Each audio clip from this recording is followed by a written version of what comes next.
So, if you haven't been keeping up with Overwatch 2, Illari was the brand new hero released in Season 6. That came out August 10th. It is currently August 24th. It's been 14 days, 2 weeks later, and she already received some nerfs. Let's take a look at what they've done. They had a quick little early patch for this season. August 24th, retail patch notes. It says, first at the top, player progression. They updated the wins sub-badge level up requirement from 2 to 1 across all heroes, game modes, and roles in retuned XP granted to balance. I think I speak for the community where we're all still learning what this player progression thing looks like. I made a video on it yesterday or a few days ago where we showed the high level upgraded badges. I feel like people don't really care enough right now until they start seeing those cool like purple green badges on their profile. Then it becomes more of a flex later on. But early on, people are like, okay, sub badges, okay, 1,000 fire strike kills, gold badge, bronze badge. Nobody knows what feels prestigious yet because nobody knows all the colors and everything yet. That's the thing about rewards and cosmetics. They have to feel good and like know it's a flex. When people recognize like, oh, they've got a purple badge, purple sub badge, that means like a lot. But right now, I don't actually know the order of it. Is green really good? Is the purple badge good? Is it the brown badge?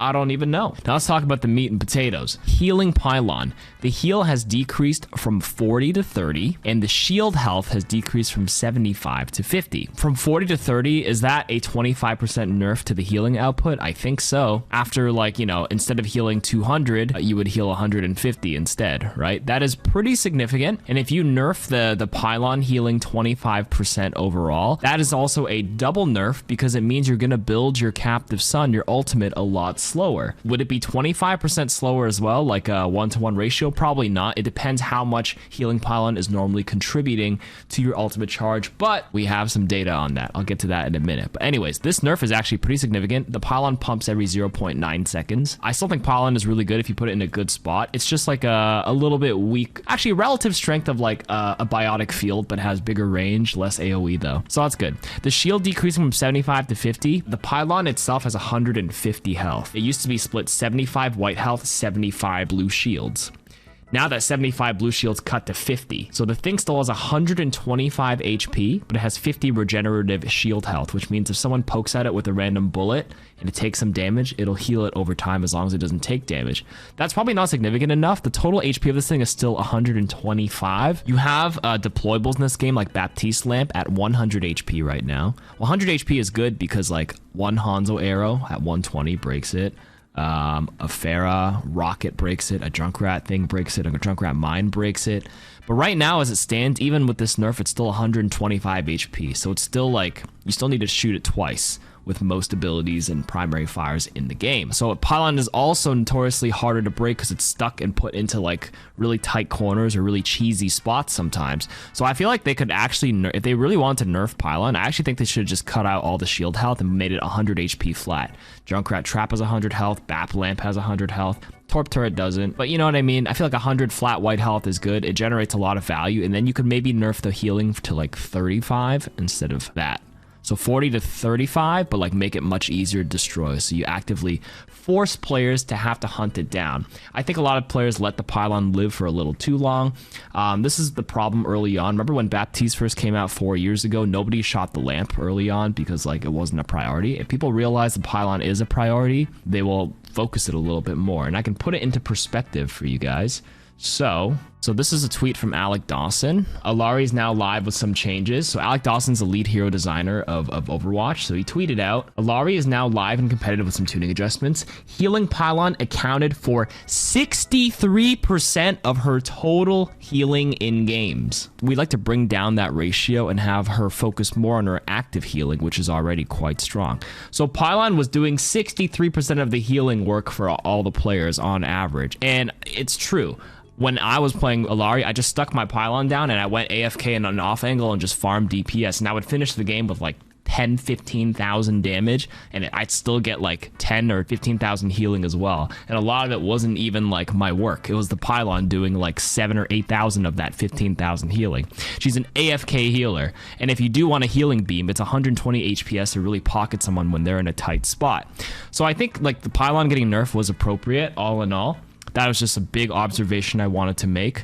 So when you put that into perspective, it was a necessary evil to nerf the pylon, but that's some context to it all. Captive Sun is her ultimate. Speaking of her ultimate, remember, when you nerf the healing, it does mean the Captive Sun will take longer to build up, but now Captive Sun is going to be a little harder to get value from because the projectile impact and explosion are now blocked by barriers. So a Brig can put up her shield and block the Captive Sun ult, a Sigma barrier, Ramattra barrier, Reinhardt shield, Symmetra wall. Those are a couple of the cases where you would see this being completely countered. I don't know if I like this change, to be honest with you. I always thought Captive Sun was a fun ult when it hits, but in reality, it's really easily counterable because there's so many conditions you have to hit in order for it to pop off. I feel like as people, now that it's been 2 weeks, if you guys have been playing her in quickly, you'll notice whenever you pop ult, it's harder to get like big booms anymore compared to day one because people don't clump as much anymore, because they know what to expect. When you're flying in the air, I don't know, at least when I pop my ult, I realize I'm like floating in the air at 200 HP. I get shot down really fast. Like I remember if Sigma goes up in the air and starts fluxing, people focus him down, he loses like 200-300 health. Sometimes he dies midair. If you're at 200 HP Illari in the air, like without the mobility of like an Echo or Pharah, you're kind of like floating like this. It's actually pretty easy to shoot down. And there's a lot of hit scans in the game. If you have BAP, Illari, backline, double hit scan, Bastion, Soldier, 4 hit scans, if you fly in the air as Illari, you're a threat. You have to hit that. And then now there's so many ways to counter it. You can get eaten by Diva, Orisa. If you've seen all the clips of like Diva just throwing out a Matrix and eating it from Narnia or Orisa, they're all over Twitter right now. That's super counterable. You can Suzu, cleanse it. If they get marked and they're about to blow up, don't clump. Use some overhealth to teleport to cleanse it. May ice block, more fade. The list goes on. Captive Sun over time, I always thought was like a fun ultimate, but it was not actually that good as people expect. So they are nerfing it even more here. I don't agree with this one. I think Pylon was good. This is I don't agree with. Projectile size decreased from 1.5 to 0.75 meters. So this means like the projectile size itself is smaller, which is good, so it doesn't get eaten as much. So that's actually a buff. And the duration, Sunstruck duration from 7 to 6 seconds, that's all right too. Like this is pretty minor, I would say. Remember when you get Sunstruck, you get slowed as well, and then there's a 6-second window for it to pop. This is fine. This is a big nerf. These are some significant nerfs, but I still think Illari is really good. Let's read the developer comments now. Illari had a strong showing since her launch.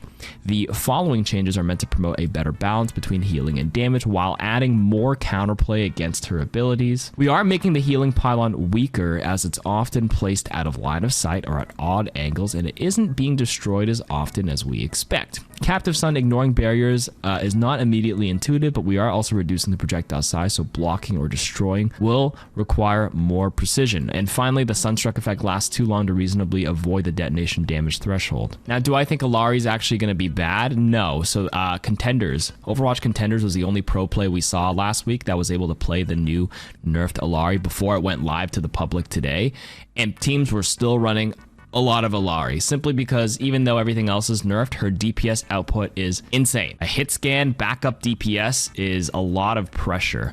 Like healing is one way to like, you know, top off your team so that they could potentially get a kill. But if you're able to just get the kills yourself because you do 112.5 headshot damage and it's a hit scan, I mean, just get the kill yourself and you're already applying pressure. You don't need to heal your team if the enemy team is already dead. And if you watch some streamers today, you'll notice some people are getting top damage, 5, 10, 15,000 damage. In the pro play, people are running Baptiste Illari with Orisa as poke, and they're running it with Sigma as poker as well. Bap, Illari. I saw Illari Ana, Illari Kiriko. Illari is still a really good hero, and I still think she's going to be a top choice in top 500. But honestly, maybe down a few tiers for your average player in medal ranks and whatnot, simply because a lot of them can't hit the back-to-back shots. You have to let it charge up again. Is this a hot take? I feel like a lot of support players simply can't aim. This is a very DPS heavy Illari. If you're not mechanically gifted and you're already like a Lucio, Moira, Mercy player who didn't traditionally have to aim too much, this is still not going to be the hero for you. So like, I don't think he's S tier in those ranks. He's like, she's going to be good for those who are mechanically gifted, those who play a lot of maybe Ana and Bap. But yeah, if you play heroes that don't require a lot of aim, this Illari coming out is not suddenly going to make you shift heroes because she's OP. Like, you need to be good with her to generate value. So all in all, these nerfs are okay. Captive Sun didn't need it, but the healing pylon nerf, that was to be expected. Let me flip back to Alec Dawson's tweets. What else did he say here? So in general, he added more context. The Captive Sun's size reduction change is a buff so that when it is now blocked by barriers or eaten through other abilities, it makes it more visual visual sense. The past projectile size wasn't enabling Illari players to accurately predict whether or not the ultimate would be consumed. That's right. We saw clips of Orisa just eating it from Narnia, Genji deflecting it, Diva Matrix, blah, blah, blah, blah. Alec Dawson also adds, he's excited to see how it fares in comp, what team comp she ends up in. Face the Sunrise. That was his additional notes to today's patch. And that's it for Illari. Those are my thoughts on her. I think she's still really good. A couple more things in this patch. We have some bug fixes.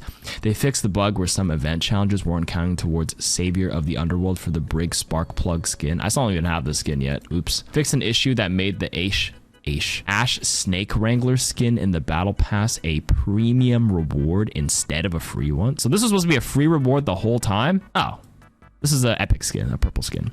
Any players on the free Battle Pass track who already unlocked this tier will receive the skin automatically. Okay. They also fixed an issue that resulted in players backfilling into the Underworld event missions and Invasion Story missions. Okay, I haven't played this since like day 2, so like I don't actually know what's going on with these PvE stuff. Fixed an issue for people that allowed spectating of players in it. Okay. More hero fixes. Let's see. Fixed an issue for Echo with cloned Illari Captive Sun explosions, damaging herself and her allies. That's not good. Good thing they fixed that. Orisa fixed an issue where the voice line, who said chivalry's dead, is missing, blah, blah, blah. Fixed an issue where the World Cup skin was inaccessible for Orisa, blah, blah, blah.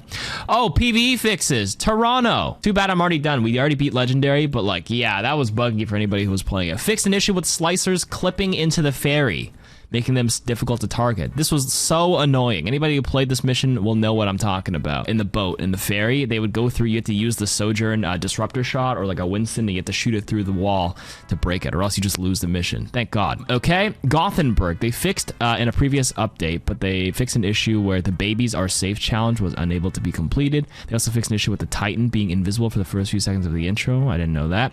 This one I knew. Fixed an issue with the invisible collision around the Mega Cannon that blocks Briggs Shield Bash and Whip Shot. I needed this. This caused me to fail a few missions when I beat it on Legendary with Flats, Emong, and Seagull. This actually ruined me like a couple of times. It's finally fixed though for those who are getting into the missions now. And for Underworld, fixed an issue where the Stop Thief challenge was unable to be completed. I heard this a lot. People kept coming to my chat last week going like, have you beaten Stop Thief? Do you know how to do it? And honestly, I don't really care for the Underworld and I didn't do those challenges, so I was unable to answer them. But now there's an answer from Blizzard. They fixed it. And that is today's patch. I'm excited to hop into Illari. Be sure to subscribe to the KarQ archives here. This is my second channel. For more Illari gameplay, my main channel is going to have the tier list for you pretty soon, so subscribe to the KarQ main channel as well. Goodbye.